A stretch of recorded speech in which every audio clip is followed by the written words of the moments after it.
Cuarta parte de Corazón delator. Capítulo 19.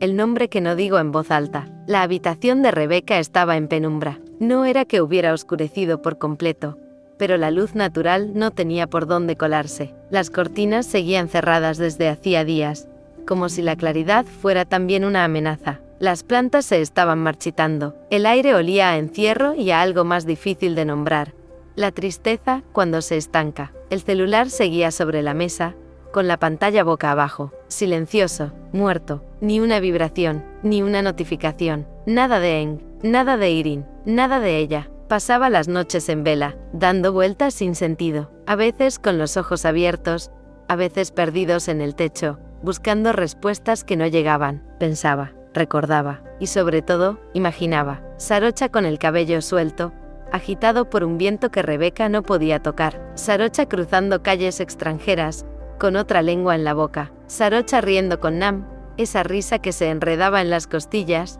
esa complicidad que solo ellas dos compartían, desde antes de que Rebeca pudiera decir algo. El pensamiento era insistente, casi cruel. Volvía una y otra vez, como una marea que no retrocedía. ¿Qué si estaban juntas? ¿Qué si Nam también se había enamorado? ¿Qué si ella le correspondía? Era un dolor afilado, uno que no cortaba de una vez, sino que hería despacio, con intención. Había imaginado tantas veces esa escena, ellas dos en un departamento en Estados Unidos, compartiendo un sofá, una manta, un silencio cómodo. La forma en que Nam la miraría, el modo en que Sarocha bajaría la cabeza, apenas un segundo, para que el momento se alargara, para que el beso sucediera, y en todas esas visiones, Rebeca era la ausente, la que había dicho que no, la que empujó lejos lo que más deseaba. Una tarde su madre entró sin tocar. Era inusual. Siempre llamaba antes de entrar, incluso cuando Rebeca era niña, pero esa vez simplemente lo hizo. El cuarto estaba hecho un caos. Platos con restos de comida fría sobre el escritorio,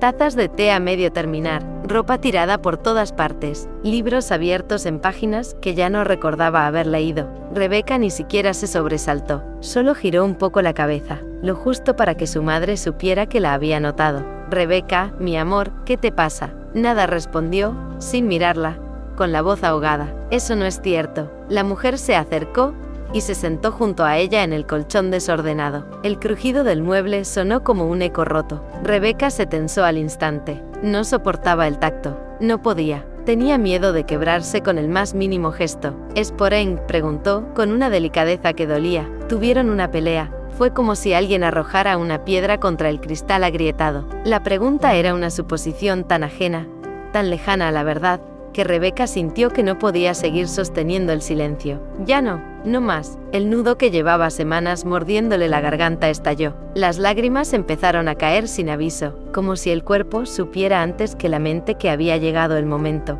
«No, mamá», dijo entre sollozos que no sabía contener. «No es por Eng». «¿Entonces por quién?» Rebeca cerró los ojos. Le temblaban los labios. El nombre pugnaba por salir, pero le costaba. Era como si decirlo fuera romper algo sagrado, o confesar un crimen. «Es por Sarocha». Su madre no dijo nada. No se escandalizó. No se alejó. No frunció el ceño. Solo esperó, como quien sostiene una cuerda sin tirar de ella. «Estoy enamorada de ella», dijo al fin, en un susurro. «Desde hace años, desde la primera vez que la vi. No lo entendía, no sabía lo que me pasaba. Y cuando por fin sucedió, yo, Sarocha, tu cuñada». Rebeca asintió, cubierta de lágrimas. No podía parar. «Yo la besé, mamá. Y después me asusté. Me dio miedo todo, lo que sentía, lo que significaba. Y le dije que no era nada, que no lo repitiéramos, que fue un error. Pero no fue un error. No para mí. Nunca lo fue. Y ahora se fue. Se fue sin despedirse. Me bloqueó de todas partes. No tengo cómo buscarla. No tengo cómo decirle que lo lamento, que yo la amo». Su madre respiró hondo. Y entonces, sin palabras, pasó una mano por el cabello de Rebeca, como cuando era pequeña, como cuando despertaba de una pesadilla, y su madre estaba ahí, con los dedos suaves, diciéndole sin hablar: «Estoy contigo, todo va a estar bien. Mi amor, ¿por qué guardaste esto sola tanto tiempo?». «Porque no sabía cómo decirlo, porque pensé que me ibas a mirar distinto, que te iba a decepcionar». «Te miro», dijo su madre con firmeza, «y veo a mi hija, la misma, la que conozco, la que amo, la que ahora está sufriendo porque está enamorada de alguien que no puede tener cerca. Rebeca rompió en llanto del todo, y su madre la abrazó con fuerza, con cuerpo, con amor real. No hay nada malo en amar a una mujer, Rebeca. Lo que duele no es eso. Lo que duele es haberlo reprimido, haberlo callado, haberlo confundido con culpa, y eso no lo mereces. No de ti, no de nadie. Rebeca sollozó más fuerte. Ella me odia, mamá. Yo la lastimé. Yo rechacé algo que para ella también era real. Eso creo. Y ahora debe estar feliz allá, con Nam. ¿Lo sabes o lo imaginas? El silencio se hizo espeso. Rebeca no respondió. Sabía que era su miedo el que hablaba. Sabía que su mente llenaba los vacíos con dolor. Entonces no te castigues con lo que no sabes. Tienes derecho a sentir, Rebeca. Y también tienes derecho a haberte equivocado. Quizás todavía haya tiempo. Y si no lo hay, igual vas a salir adelante. Una herida no te define. Un amor tampoco. Pero sí te enseña a no callarte de nuevo. Horas más tarde, cuando su madre salió del cuarto, Rebeca no volvió a acostarse. Se acercó lentamente a la ventana, apartó las cortinas. Entró una ráfaga de aire tibio, casi de verano anticipado. La habitación olía distinto con solo un poco de luz. Una mota de polvo flotó en el haz dorado que se proyectaba sobre su piel. Y por primera vez en mucho tiempo, no se sintió tan sola, porque había dicho el nombre que no se atrevía a pronunciar, porque su madre lo había escuchado, y no la había soltado, ni juzgado, ni dejado caer, y eso, sin saberlo del todo, fue el comienzo de algo pequeño, algo nuevo, algo parecido a la esperanza.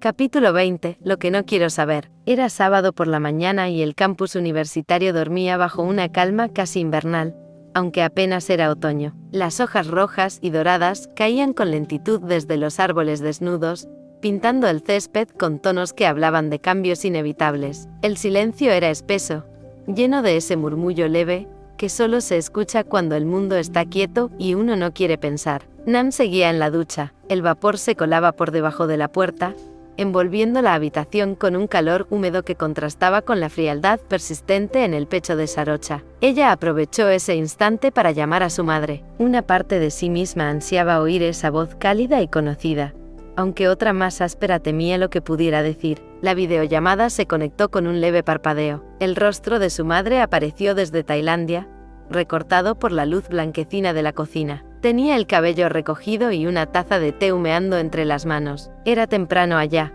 pero no parecía haber dormido mucho. ¿Estás comiendo bien?, preguntó con una dulzura que no escondía la preocupación. Te ves un poco delgada. Sarocha hizo una mueca leve, casi automática. Asintió como para cerrar el tema, mientras se acomodaba contra el respaldo de la cama. Estoy bien, mamá. Es solo que aquí la comida es distinta. Y a veces no tengo tiempo para cocinar o salir. ¿Y Nam te acompaña?, siempre dijo, sonriendo apenas. Es como mi sombra. Me recuerda a beber agua, a llevar paraguas, a que el mundo no se cae aunque yo tenga días en los que todo me pesa. Su madre vaciló. Miró hacia el costado de la pantalla como si de pronto el aire se hubiera vuelto más denso, como si estuviera buscando las palabras más suaves entre una maraña de dudas. Sarocha, dijo al fin, tengo que contarte algo. No sé si debería, pero creo que sí. ¿Qué pasa? Rebeca y tu hermano terminaron. Silencio. No un silencio casual, de esos que se llenan enseguida, sino uno que cae como una losa, pesado, atemporal. Sarocha no dijo nada. Su rostro no cambió, pero los dedos que sostenían el móvil se crisparon apenas, como si de pronto el frío la alcanzara desde adentro. ¿Cuándo fue? Hace unas semanas. Rebeca le pidió terminar. Dice que no quiere seguir mintiéndose ni a ella, ni a él que lo quiere, sí, pero como amigo. Tu padre no lo entiende. Dice que es un capricho, pero yo creo que está buscando algo que todavía no sabe nombrar. Sarocha tragó saliva. El eco de aquel beso volvió con la misma intensidad con la que la había visitado tantas noches. Su piel recordó, su alma también. ¿Yen?, preguntó con voz tan controlada que casi no parecía suya. Triste, claro, pero tranquilo, dijo que ya lo intuía, que Rebeca se le escapaba sin decirlo. Y ella, callada, más seria que antes. Tu padre dice que está rara. Yo creo que está herida, pero no sé si por él o por otra cosa. La videollamada quedó suspendida por un instante. Ambas sabían que había más debajo de esas palabras, pero ninguna lo decía en voz alta. Tengo que irme, mamá. Tengo clase pronto. ¿Estás segura de que estás bien? Estoy bien, murmuró. Solo los extraño. La videollamada terminó, y con ella, la última hebra de contención. Sarocha dejó el teléfono boca abajo sobre el escritorio y caminó hacia la ventana. Afuera, las ramas temblaban al ritmo de un viento suave. Las hojas se desprendían sin resistencia. Pensó en esa imagen, en lo parecido que era eso a amar y dejar ir, o amar sin poder quedarse. Nam salió del baño envuelta en una toalla, con el cabello húmedo y los ojos atentos. ¿Todo bien?, preguntó con esa voz suya que nunca forzaba nada. Sarocha tardó en contestar. Mi mamá me contó que Rebeca y Ian terminaron. Nam frunció apenas los labios, como si supiera que no debía decir demasiado. Se acercó con lentitud y se sentó junto a ella, sin tocarla todavía. ¿Y tú cómo estás con eso? No sé, susurró. Pensé que si eso pasaba, me iba a alegrar, o que me iba a doler, pero solo siento un nudo en el estómago, como si algo se hubiera abierto de golpe, y ahora no sé cómo cerrarlo. ¿Crees que fue por ti? No quiero pensarlo, porque si fue por mí, entonces, todo lo que pasó, fue real. Y si fue real, ¿por qué me rechazó? ¿Por qué me hizo sentir como si yo hubiera hecho algo sucio? No quiero volver ahí, Nam. No quiero seguir hiriéndome con eso. Nam le tomó la mano, no con urgencia, sino como quien ofrece un ancla. ¿Aún te importa? Sarocha apretó los labios. Una lágrima traicionera le humedeció el rabillo del ojo. Sí, pero no sé si puedo seguir sosteniendo algo que solo existe en mi cabeza. Entonces hagamos un trato. No para olvidar, pero sí para poder respirar. Por ahora, concentrémonos en lo que sí tienes. Una beca que te ganaste con tu talento, un cuaderno lleno de ideas, una compañera que te escucha, y un presente que no te obliga a castigarte. Sarocha la miró con una gratitud silenciosa. Gracias, Nam. Siempre. Esa noche, mientras la ciudad se apagaba lentamente tras las ventanas del campus, Sarocha volvió a abrir su cuaderno de tapas negras. Lo había traído desde Tailandia como quien se aferra a un amuleto. Allí había cartas nunca enviadas, trazos de palabras que eran confesión y exorcismo. Las leyó una por una. Cartas dulces, cartas llenas de rabia, cartas escritas con el alma ardiendo y los ojos húmedos. Al final, escribió una nueva, la más corta, la más honesta. Si lees esto, es porque algo en ti también dolía. Yo no te odio, yo solo no supe cómo quedarme, ni cómo irme sin romperme del todo. La miró durante un largo rato, y luego, con manos firmes, la rompió. La dejó caer en la papelera, como si al hacerlo pudiera soltar algo más que papel, no porque hubiera dejado de amar, sino porque empezaba a entender que a veces, amar no es lo mismo que quedarse, y quedarse, no siempre sana.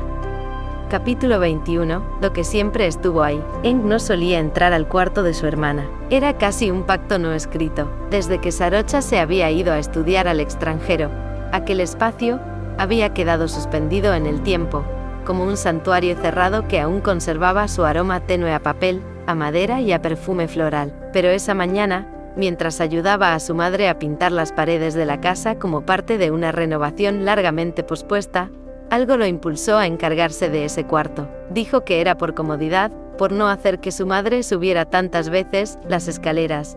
Pero en el fondo había otra razón, más visceral, una inquietud que no sabía nombrar, un silencio que desde hacía semanas no lo dejaba del todo en paz. Empujó la puerta con suavidad. La luz de la ventana caía oblicua sobre la cama perfectamente tendida. Cada cosa seguía en su sitio.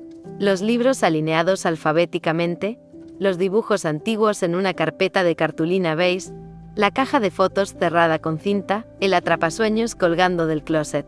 Todo hablaba de Sarocha, de su orden casi obsesivo, de su necesidad de controlar un mundo que, probablemente, siempre sintió que se le escapaba. Eng comenzó a mover algunos muebles, quitó los cuadros, para cubrirlos, y al retirar una de las cajas de libros, notó algo extraño. Detrás del cajón de madera donde su hermana solía guardar sus materiales de arte, asomaba una carpeta negra, delgada, cuidadosamente oculta, como si hubiera sido empujada allí con intención. La sacó con cuidado. No tenía nombre, solo una goma negra que la sujetaba. La abrió. Dentro había papeles manuscritos, montones de ellos. La caligrafía de Sarocha, pulcra y precisa, ocupaba hoja tras hoja, fechadas a lo largo de varios años. Al principio, los textos eran más crípticos, casi poéticos. Había frases como, hay una sombra que me sigue a todas partes, pero no me da miedo, a veces sueño con una voz antes de dormir. No sé de quién es, pero me hace llorar, la escucho hablar y el mundo se ordena. A medida que avanzaba,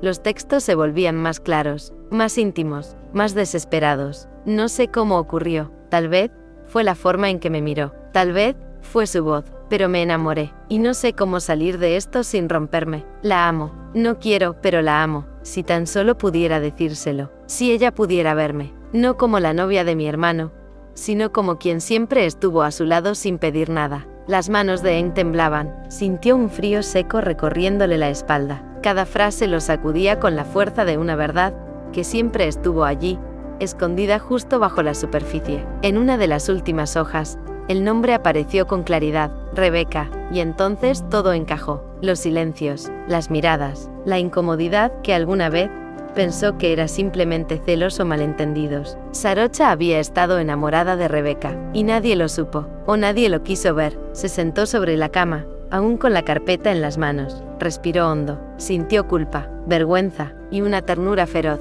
Pensó en su hermana en silencio durante años, escribiendo esas cartas como única vía de escape. Pensó en Rebeca, en su confusión, en su tristeza. Pensó en él mismo, cegado por un amor que tal vez nunca fue del todo verdadero. No lo dudó más, tomó la carpeta con cuidado y bajó las escaleras. Su madre lo vio pasar y le preguntó si necesitaba ayuda. Él solo respondió: voy a salir un rato, vuelvo en breve. Rebeca estaba en el jardín trasero, sentada bajo el árbol de hojas caídas, con un libro abierto que no lograba leer. Lo sostenía como un escudo, como si la lectura pudiera protegerla de sus pensamientos. Pero la verdad era que ya no lograba concentrarse en nada. Desde su ruptura con Eng, todo flotaba en una especie de niebla gris. Había días en que despertaba llorando sin saber por qué. Al ver a Eng acercarse, supo de inmediato que no era una visita casual. Él llevaba algo entre las manos. Tenía el rostro grave, pero no enojado. Se sentó a su lado, sin decir palabra. Le pasó la carpeta. Encontré esto en el cuarto de Sarocha, dijo al fin. Estaba escondido. Creo que nunca quiso que nadie lo leyera, pero creo que tú sí tienes que hacerlo. Rebeca abrió la carpeta sin entender del todo. Las primeras líneas le parecieron abstractas, pero al leer más, comenzó a temblar. La letra de Sarocha, su tono, su modo de hablar, todo estaba ahí. Las palabras eran cuchillas, eran ternura, eran confesión. Me mata estar cerca y no poder tocarla. Es la novia de mi hermano, y eso me rompe, pero no puedo dejar de mirarla. Las lágrimas comenzaron a brotar sin permiso, no suaves, no dulces, sino violentas, llenas de todo lo no dicho, de todo lo reprimido, de todo lo que nunca se atrevió a nombrar. Esto es real, susurró. Es todo para ti. Rebeca se llevó la mano a la boca. El aire se volvió pesado, irrespirable. No lo sabía, Dios, no lo supe nunca, y al mismo tiempo, ¿cómo no me di cuenta? Porque estabas tratando de no sentirlo, dijo Eng, con voz tranquila. Y ella también. Fui una idiota, una cobarde. Si una de las dos hubiese dicho la verdad, si yo hubiera aceptado lo que sentía, si ella se hubiera arriesgado. Se abrazó a sí misma, como si buscara proteger algo dentro de su pecho que aún palpitaba. Estaríamos juntas, ahora, aquí, no con ese océano entre nosotras. Eng la miró en silencio, luego le acarició la espalda con suavidad. No había reproche en sus ojos, solo comprensión, y una tristeza serena. Yo también me equivoqué. Pensé que te amaba como se ama a una pareja, pero no era eso. Te quería cerca, porque eras mi hogar, porque tú has sido mi mejor amiga desde siempre. Y eso no va a cambiar. Rebeca lo abrazó con fuerza. Lloró sobre su hombro, sin vergüenza, sin pudor. La amo, Eng, la amo desde antes de saberlo, desde antes de aceptarlo, y ahora está lejos. No puedo buscarla, me bloqueó, y no la culpo. Yo la herí. Eng cerró los ojos. Entonces espera, y prepárate, porque si un día regresa, vas a tener que estar lista para no volver a huir. Rebeca asintió. Lo estaré. El sol comenzaba a ocultarse. La carpeta descansaba sobre sus piernas. Volvió a leer la carta más intensa. Una hoja manchada en las esquinas por lágrimas antiguas. Si alguna vez te alejas de mí, por miedo o por deber, quiero que sepas que yo sí te amé, y que siempre supe que era imposible. Rebeca la presionó contra su pecho. Ya no será imposible, susurró. No si me queda aunque sea una oportunidad. Y por primera vez en mucho tiempo, sintió algo parecido a esperanza. Capítulo 22, donde no llega el olvido. Habían pasado 6 meses desde que el avión despegó desde Tailandia rumbo a un mundo nuevo. 6 meses desde que Sarocha se obligó a cerrar una puerta que jamás había querido abrir. 6 meses desde que dejó atrás todo lo que era, todo lo que temía, todo lo que amaba. El otoño en Estados Unidos le regalaba a Sarocha colores que jamás había visto. Las hojas anaranjadas cubrían las veredas como alfombras de fuego suave. El viento helado le congelaba las mejillas, los nudillos, la respiración. Había belleza en ese frío, y también una soledad que calaba más hondo que cualquier invierno. La ciudad era inmensa, impersonal, desbordante, y aún así, dentro de ese caos ordenado, ella se sentía invisible, libre sí, pero vacía. En la escuela, era otra. Se había acostumbrado rápido al ritmo, a las clases en inglés, al murmullo constante en los pasillos, a los profesores exigentes, a los trabajos en grupo con personas que pronunciaban mal su nombre. Era Sasa para algunos, Rocha para otros. Nadie decía Sarocha como Rebeca, nadie la miraba como ella. Nam había sido su salvavidas. Compartieron cafés, charlas nocturnas, silencios incómodos que se fueron volviendo confidencias. Vivían juntas en una residencia con otras 3 estudiantes, 2 alemanas obsesionadas con la astrología y una estadounidense con tendencia a hablar dormida, pero su mundo en realidad orbitaba una en torno a la otra. Por las noches, hacían maratones de series que no entendían del todo, pero las hacían reír. Se cocinaban cosas picantes que hacían llorar a las demás. Compartían playlists, libros, teorías absurdas sobre los finales abiertos de las películas. Nam era afectuosa, dulce, atenta, y aún así, nunca traspasó la línea. Sabía que Sarocha vivía con un hueco en el pecho, y respetaba ese hueco como quien respeta un altar. Cada noche, al cerrar los ojos, Sarocha volvía a casa, volvía a ese rincón del jardín donde la vio por primera vez, a esa voz firme, con acento extranjero y mirada feroz, a los labios que la besaron sin aviso, a los dedos que rozaron los suyos como si pidieran permiso sin atreverse a hablar, y al silencio que vino después. Volvía a Rebeca.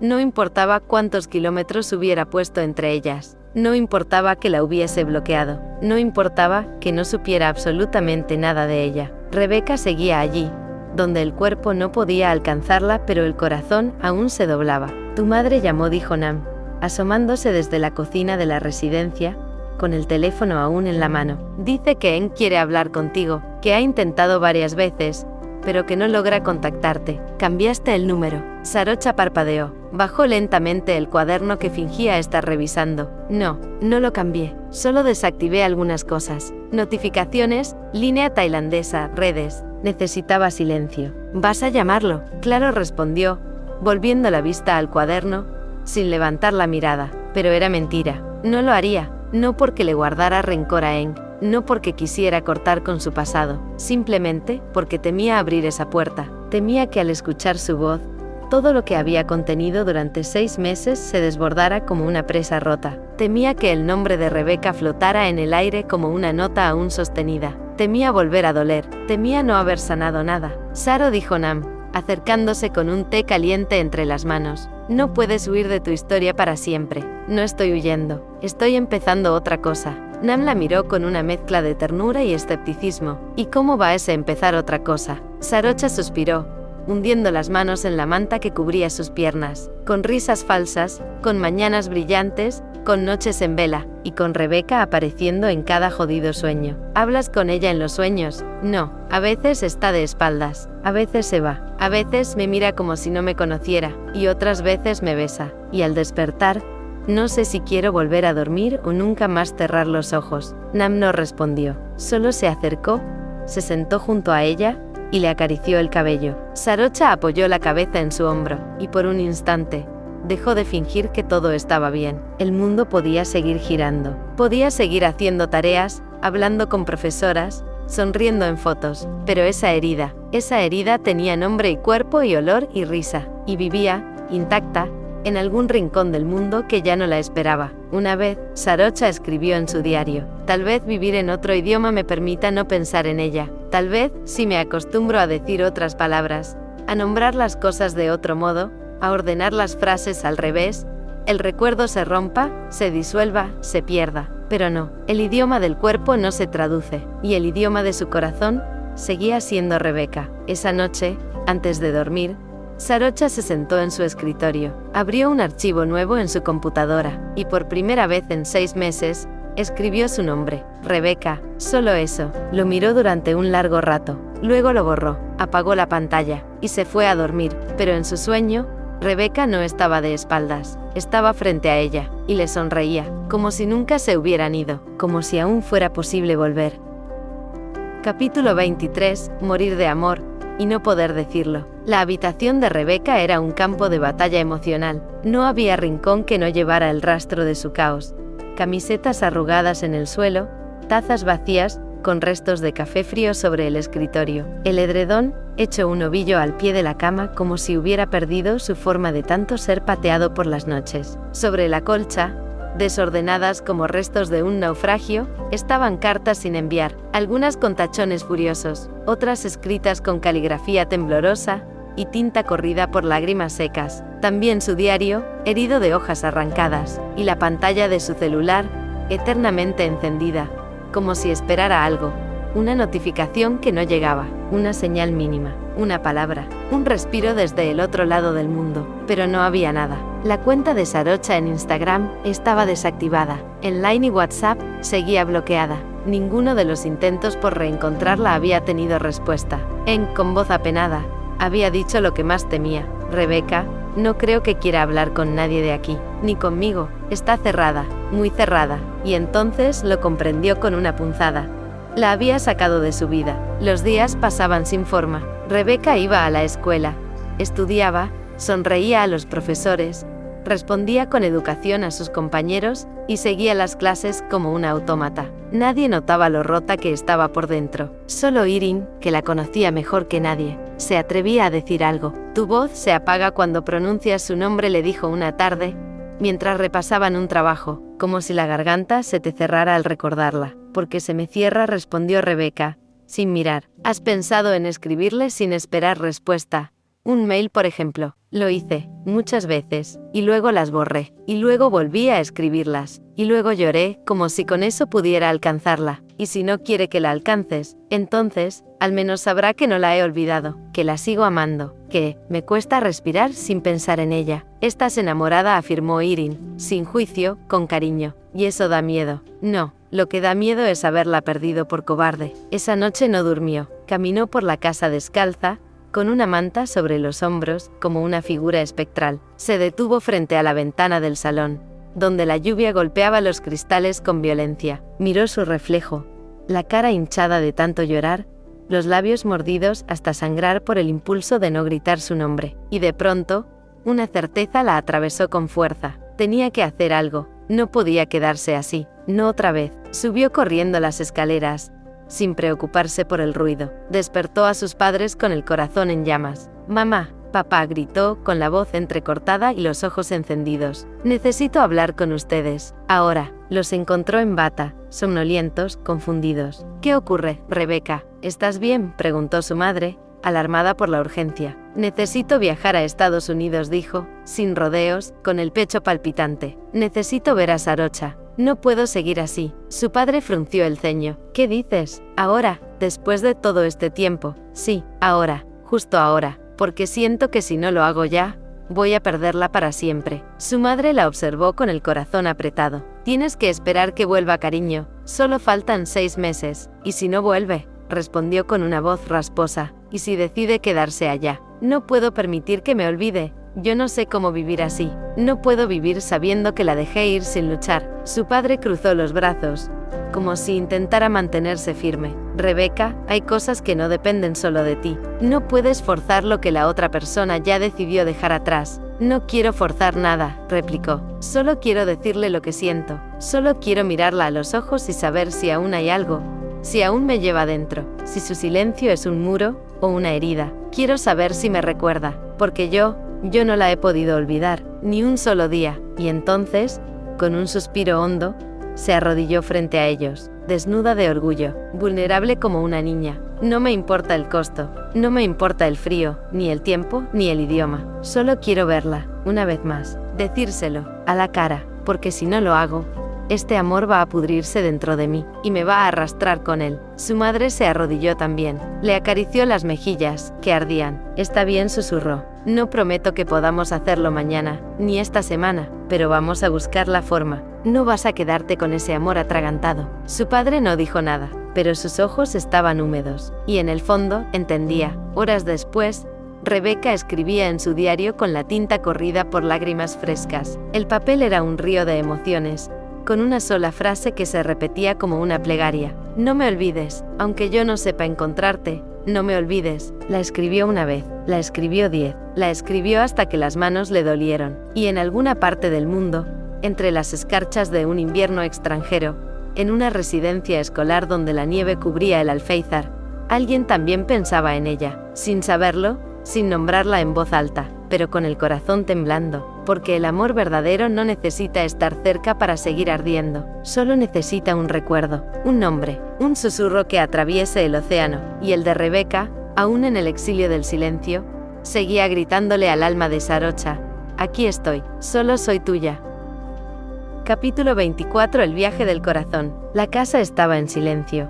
Pero no era el silencio plácido de las mañanas tranquilas. Era un silencio tenso, expectante, que vibraba con cada segundo que pasaba. Rebeca permanecía sentada en el sofá del salón, con el rostro hundido entre las manos, los codos apoyados en las rodillas, conteniendo la respiración como si eso pudiera frenar el vértigo que le recorría el pecho. A unos metros, su madre hablaba en voz baja desde el estudio, con la puerta apenas entornada. Frases sueltas y murmullos se filtraban al ambiente, pero no llegaban a conformar palabras completas. Mientras tanto, su padre, apoyado contra el marco de la cocina, la observaba en silencio. No decía nada, pero en su mirada estaba todo: preocupación, cansancio, amor, y un leve temblor que hablaba de miedo. Miedo a ver a su hija tan resuelta a lanzarse al abismo por algo que no podía controlar, por alguien que podía rechazarla. El tiempo parecía suspendido. Un reloj en la pared marcaba cada segundo con un tic seco, como si tallara pequeñas grietas en su pecho.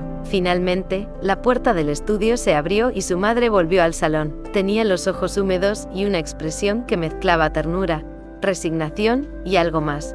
Una nostalgia que solo las madres conocen, la que aparece cuando entienden que sus hijos han crecido de verdad. Está bien, dijo con voz suave. Vamos a ir. Rebeca se incorporó de golpe. Su corazón pareció detenerse. ¿Qué? ¿Qué dijiste? Que vamos a ir a Estados Unidos, a buscarla. No puedo prometerte que todo saldrá como esperas, ni que ella te reciba con los brazos abiertos, pero no quiero que vivas con la duda, con esa espina de no haberlo intentado. Rebeca parpadeó, como si no terminara de creerlo. La emoción la arrasó. Corrió hacia su madre y la abrazó con fuerza, llorando por segunda vez, pero esta vez por algo que se parecía peligrosamente a la esperanza. Una esperanza que ardía. Gracias, mamá. Gracias, no sabes cuánto significa esto para mí. Lo sé, hija, lo sé. El viaje fue un torbellino. Primero los trámites, el pasaporte, los boletos, los horarios. El papeleo la mantenía ocupada, pero su mente siempre regresaba al mismo lugar, al rostro de Sarocha, al último momento en que la vio, al silencio que vino después, al bloqueo, al dolor, a las noches vacías. El vuelo fue largo, lleno de turbulencias, pero el verdadero temblor era interno. Durante horas, Rebeca repasó una y otra vez lo que iba a decir, lo que no debía decir, lo que temía decir. Llevaba una libreta en la mochila con decenas de frases tachadas, preguntas, intentos de carta, pero nada le parecía suficiente. ¿Cómo poner en palabras todo lo que Sarocha significaba para ella? ¿Cómo explicarle que, pese a todo, seguía amándola con una intensidad que la desbordaba? No quería improvisar, no quería perderse, no quería que el miedo volviera a silenciarla. Esta vez, iba a decirlo todo. No olvides seguir el canal, suscribirte, darle me gusta, compartir y seguir disfrutando de la historia.